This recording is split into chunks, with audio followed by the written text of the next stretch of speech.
অষ্টম শ্রেণীর সুপ্রিয় শিক্ষার্থীবৃন্দ, নতুন আরেকটি ভিডিওতে তোমাদেরকে স্বাগতম।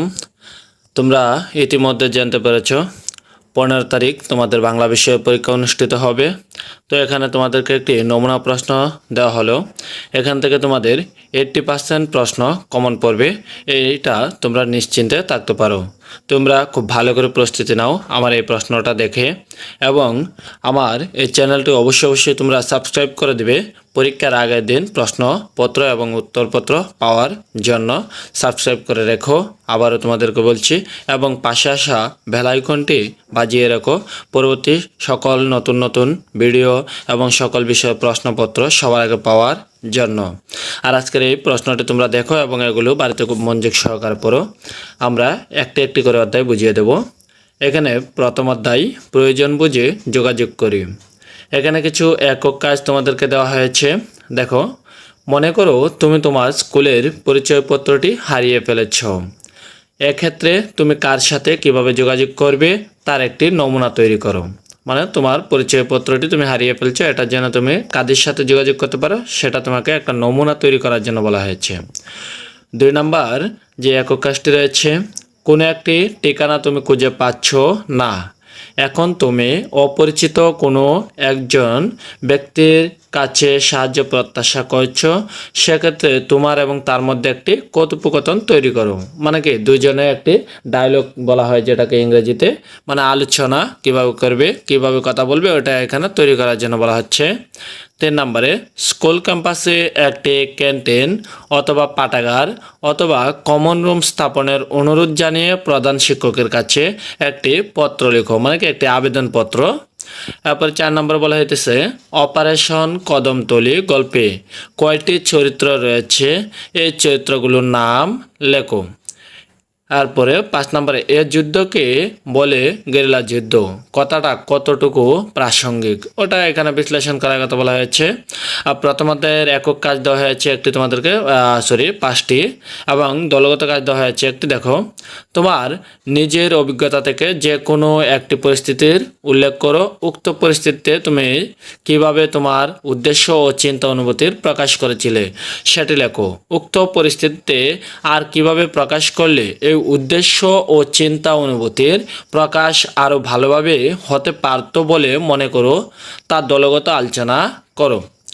দ্বিতীয় অধ্যায় আর নাম হলো প্রমিত বলি প্রমিত লিখি। একক কাজ, কম্পন মাত্রা অনুযায়ী ধ্বনি কী কী ধরনের হয়ে থাকে উদাহরণ সহ আলোচনা করো। 2 নম্বর যে কাজটি, ধ্বনি সৃষ্টিতে বায়ু প্রবাহ অনুযায়ী ধ্বনি কী কী ধরনের হয়ে থাকে উদাহরণ সহ আলোচনা করো। 3 নম্বরে বলা হয়েছে বাক প্রত্যঙ্গ কাকে বলে, কয়েকটি বাক প্রত্যঙ্গের নাম লেখো। 4 নম্বরে বলা হয়েছে নিচের চকের শব্দগুলো লক্ষ্য করো, উচ্চারণ স্থান অনুযায়ী ধ্বনিগুলোর প্রকার লেখো। এখানে দেখো একটা চার্ট দেওয়া হয়েছে, তোমরা এই শব্দগুলো দেখবে এবং প্রকার লিখবে। এরপরে 4 নম্বর যে কাজটি, নিচের শব্দগুলোর প্রমিত উচ্চারণ নির্ণয় করো। দেখো শব্দগুলো গাড়ি, ঘোড়া, ততক্ষণ, তারপরে কি জলসীমা, বিভিন্ন শব্দ দেওয়া আছে, তোমরা এগুলো দেখবে। তোমাদের মেন বই ফলো করবে অবশ্যই। 5 নম্বরে নিচের আঞ্চলিক বাক্যগুলোকে প্রমিত ভাষা রীতিতে রূপান্তর করো। এখানে 4টি আঞ্চলিক ভাষার বাক্য দেওয়া আছে, এগুলোকে প্রমিত ভাষায় রূপান্তর করার কথা বলা হয়েছে। 6 নম্বরে বলা হয়েছে নিচের অনুচ্ছেদটিকে সাধু ভাষা রীতি থেকে প্রমিত ভাষা রীতিতে রূপান্তর করো। এখানে একটা অনুচ্ছেদ দেওয়া আছে, তোমরা এটাকে প্রমিত ভাষায় রূপান্তর করার কথা বলা হয়েছে। 6 নম্বর নিচের ক্রিয়াপদগুলোকে সাধু ভাষারীতি থেকে প্রমিত ভাষারীতিতে রূপান্তর করো। তাকিতে চেয়ে এখানে বেশ কিছু শব্দ দেওয়া আছে, তোমরা এগুলো দেখে নেবে। 8 নম্বরে বলা হয়েছে নিচের বাক্যগুলোকে সাধু ভাষারীতি থেকে প্রমিত ভাষারীতিতে রূপান্তর করো। এখানে তোমাদের 5টি বাক্য দেওয়া আছে, তোমরা ভালো করে দেখে নেবে। তারপরে এখানে দ্বিতীয় অধ্যায় থেকে দলগত কাজ দেওয়া হয়েছে তোমাদের জন্য 2টি।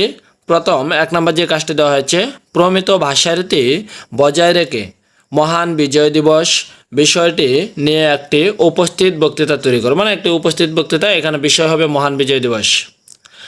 2 নম্বরে প্রমিত ভাষারীতি বজায় রেখে তুমি কিভাবে একটি সাংস্কৃতিক অনুষ্ঠানের সঞ্চালনা করবে তা দলে আলোচনা করো। এখন আমরা চলে যাব তৃতীয় অধ্যায় লেখা পড়ি লেখা বুঝে। একক কাজ প্রায়োগিক লেখা কাকে বলে? প্রায়োগিক লেখায় কী কী বৈশিষ্ট্য থাকে? প্রায়োগিক লেখার উদ্দেশ্য আলোচনা করো। এটা তোমরা 16 পেজের যে একটি খাতা পাবে, এই খাতার মধ্যে তোমাদের একক কাজগুলো লিখতে হবে। 2 নম্বরে বঙ্গবন্ধুর 7ই মার্চের ভাষণটিকে কেন প্রায়োগিক লেখা বলা হয় আলোচনা করো। 3 নম্বরে বলা হয়েছে শিশু দিবস উপলক্ষে 150 থেকে 200 শব্দের মধ্যে একটি ভাষণ তৈরি করো। বিবরণমূলক লেখা কাকে বলে? বিবরণমূলক লেখায় কী কী বৈশিষ্ট্য থাকে? বিবরণমূলক লেখার উদ্দেশ্য আলোচনা করো। 5 নম্বর কাজটি হলো রবীন্দ্রনাথ শিরোনামের রচনাটিকে কেন একটি বিবরণমূলক লেখা বলা হয়। 6 নম্বর কাজ হলো তথ্যমূলক লেখা কাকে বলে? তথ্যমূলক লেখায় কী কী বৈশিষ্ট্য থাকে? তথ্যমূলক লেখার উদ্দেশ্য আলোচনা করো। এরকমভাবে তোমরা এখানে দেখো 11টি একক কাজ তোমাদেরকে দেওয়া হয়েছে। 11 নম্বর একক কাজটি হলো কোকিল শিরোনামের রচনাটিকে কেন একটি কল্পনা নির্ভর লেখা বলা যায়। এবং তৃতীয় অধ্যায়ের দলগত কাজ দুটি দেওয়া হয়েছে তোমাদেরকে।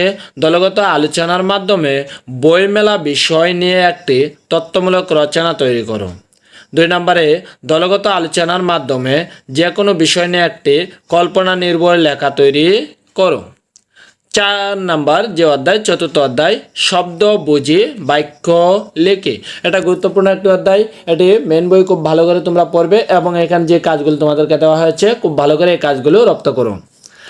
একক কাজ 1 নম্বরে সমাস কিভাবে গঠিত হয় কয়েকটি উদাহরণ দাও। তারপরে 2 নম্বর যে কাজটি রয়েছে উপসর্গ কি? উপসর্গ কিভাবে গঠিত হয় কয়েকটি উদাহরণ দাও, মানে উপসর্গের উদাহরণের কথা বলতেছে। তারপরে 3 নম্বরে প্রত্যয় কি? প্রত্যয় কিভাবে গঠিত হয় কয়েকটি উদাহরণ দাও। 4 নম্বরে তোমাদেরকে এখানে বলা হয়েছে নিচের শব্দগুলো কোন ধরনের শব্দদ্বিত্বকে নির্দেশ করে তা নির্ণয় করো। এখানে যে শব্দগুলো দেওয়া আছে খোঁজাখুঁজি, তারপরে দামাদামি, বিভিন্ন শব্দ দেওয়া আছে, সবগুলোই শব্দদ্বিত্ব। তবে শব্দদ্বিত্বের বিভিন্ন প্রকারভেদ রয়েছে, কোনটা কোন প্রকারের শব্দদ্বিত্ব এটা তোমরা নির্ণয় করার কথা বলা হয়েছে। 5 নম্বরে নিচের শব্দদ্বিত্ব ব্যবহার করে একটি করে বাক্য রচনা করো। মানে এখানে বেশ কিছু শব্দদ্বিত্বের শব্দ দেওয়া আছে, এগুলোর মাধ্যমে বাক্য রচনা মানে কি বাক্য তৈরির কথা বলা হয়েছে তোমাদেরকে। তারপরে বলতেছে সমুচ্চারিত ভিন্ন শব্দ কাকে বলে? নিচের সমুচ্চারিত ভিন্ন শব্দগুলো দিয়ে বাক্য তৈরি করে দেখাও। মানে কাদা ও কাদা এখানে মানে কি একই, মানে ওটা বিভিন্ন অর্থ প্রকাশ করে, সমুচ্চারিত শব্দগুলি বিভিন্ন অর্থ প্রকাশ করে, কিন্তু এর গঠন কাঠামো ভিন্ন, তবে উচ্চারণ কিছুটা কি কাছাকাছি। তারপরে দলগত কাজ এখানে দেখো নিচের অনুচ্ছেদটি থেকে সমাস প্রক্রিয়ায় গঠিত শব্দগুলো শনাক্ত করো। এখানে একটা অনুচ্ছেদ দেওয়া আছে, সমাস প্রক্রিয়ায় গঠিত শব্দগুলো তোমরা কে চিহ্নিত করবে। তারপরে ওইখানে 2 নম্বরে নিচের অনুচ্ছেদটি থেকে উপসর্গ প্রক্রিয়ায় গঠিত শব্দগুলো শনাক্ত করো। 3 নম্বরে নিচের অনুচ্ছেদটি থেকে প্রত্যয় প্রক্রিয়া গঠিত শব্দগুলো শনাক্ত করো। তোমরা এই অনুচ্ছেদগুলো ভালো করে পড়বে এবং এগুলিকে শনাক্ত করবে।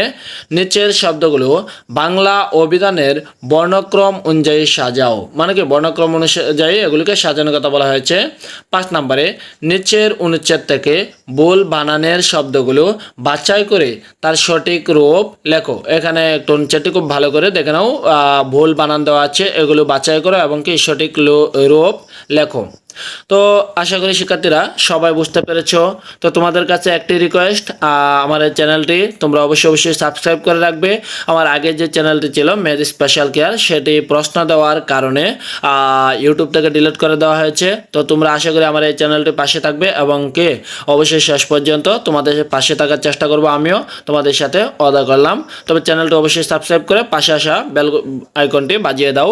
পরীক্ষার আগের রাতে অবশ্যই সন্ধ্যা 7টার পরে আমার এই চ্যানেলটি চোখ রাখো, অবশ্যই তোমরা প্রশ্নপত্র এবং উত্তরপত্র পেয়ে যাবে।